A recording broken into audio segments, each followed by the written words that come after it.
সারাদিন রোজা রেখে শুধুমাত্র একটি ভুলের কারণে হতে পারে মৃত্যু। রোজা রাখলে যেমন শরীরে নানা ধরনের উপকার হয়, ঠিক তেমনি সামান্য একটি ভুলের কারণে হয়তো আপনারা অনেকেই নিজের মৃত্যু নিজেই ডেকে আনছেন। এই সকল ভুলগুলো যদি আপনি তুচ্ছ মনে করে ভিডিওটি এড়িয়ে যান, তাহলে বুঝে নিবেন সামনেই আপনার জন্য অপেক্ষা করছে ভয়াবহ বিপদ। বর্তমান আধুনিক বিজ্ঞান সবকিছুই গবেষণা করে মূলত পবিত্র কোরআনকে কেন্দ্র করে। আজকের ভিডিওটি আপনার এবং আপনার পরিবারের জন্য উপকারের কারণ হবে, তাই সম্পূর্ণ ভিডিওটি শেষ পর্যন্ত দেখার অনুরোধ রইল। প্রিয় দর্শক, আপনি যদি পবিত্র কোরআনকে বিশ্বাস করেন অবশ্যই আলহামদুলিল্লাহ কমেন্ট করবেন, আর যারা কোরআনকে বিশ্বাস করে না তাদের ঈমান নষ্ট হয়ে যাবে এবং পরকালে তাদের জন্য রয়েছে জাহান্নামের ভয়াবহ শাস্তি। অবশ্যই ভিডিওটি শেয়ার করে দিবেন এবং কোরআনের সত্যতা সবার মাঝে পৌঁছে দিবেন ইনশাআল্লাহ। বর্তমানে বাংলাদেশে যে কোনো সময়ের তুলনায় ইফতারের পর হার্ট অ্যাটাকের সম্ভাবনা তুলনামূলকভাবে অনেক বেড়ে গিয়েছে, কিন্তু অধিকাংশ মানুষ এটিকে হার্ট অ্যাটাক মনে না করে গ্যাস্ট্রিকের ব্যথা মনে করে, আর এতেই ঘটে বড় ধরনের বিপত্তি। ফলাফল স্বরূপ গ্যাস্ট্রিকের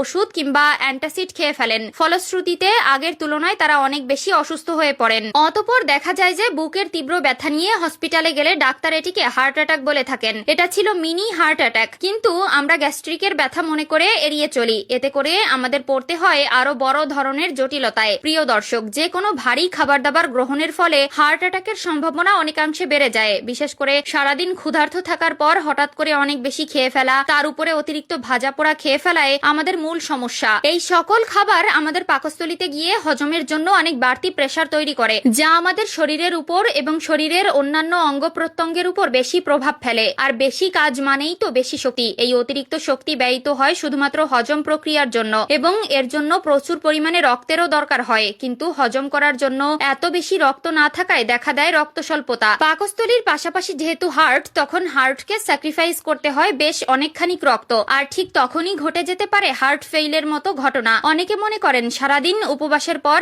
ইফতারে বেশি খাবার খেতে হয়, তা না হলে শরীর ভালো থাকবে না। প্রয়োজনের তুলনায় যত বেশি খাবার খাওয়া হবে তত এর কুফল ভোগ করতে হবে। দেখা যায় ইফতার ও সেহরিতে বেশি বেশি খাবার খেলে ক্ষুধা বেশি অনুভূত হয়। পরিমিত খাবার খেলে ক্ষুধা তত তীব্র হয় না। শুধু পেট খালি থাকার জন্য ক্ষুধা অনুভূত হয় না। পাকস্থলীর চর্বি এর জন্য দায়ী। পেটের চর্বির স্তর বেশি থাকলে ক্ষুধা বেশি টের পাওয়া যায়, অপরদিকে চর্বি কম থাকলে ক্ষুধাও কম লাগে। অর্থাৎ ক্ষুধার সঙ্গে চর্বির একটি যোগসূত্র আছে। এ কারণে ইফতার ও সেহরিতে বেশি খেলে দিনের বেলায় ক্ষুধা বেশি লাগে। সুস্থ থাকতে হলে পরিমিত ও সুষম খাবার খেতে হবে। অনেকে মনে করেন রোজা রাখলে রক্তে শর্করার পরিমাণ বাড়ে না, এজন্য তারা ইফতারের শরবত, জিলাপি, পায়েস ইত্যাদি সব ধরনের মিষ্টান্ন খেয়ে থাকেন। আসলে দিনের বেলায় হয়তো আপনার রক্ত শর্করা কম থাকবে, কিন্তু যখনই আপনি মিষ্টি খাবার খাবেন তখনই রক্তে শর্করা বেড়ে যাবে। ফলে আপনার ট্যাবলেট অথবা ইনসুলিনের ডোজ বাড়াতে হবে। অন্য দিনের 5 বারের খাবারই রোজার সময় 3 বারে ভাগ করে খেতে হবে, বেশি নয় আবার কমও নয়। ডায়াবেটিসের খাবারের বিধিনিষেধগুলো অবশ্যই মেনে চলতে হবে। এ সময় মিষ্টি ফলের রসও না খাওয়া ভালো।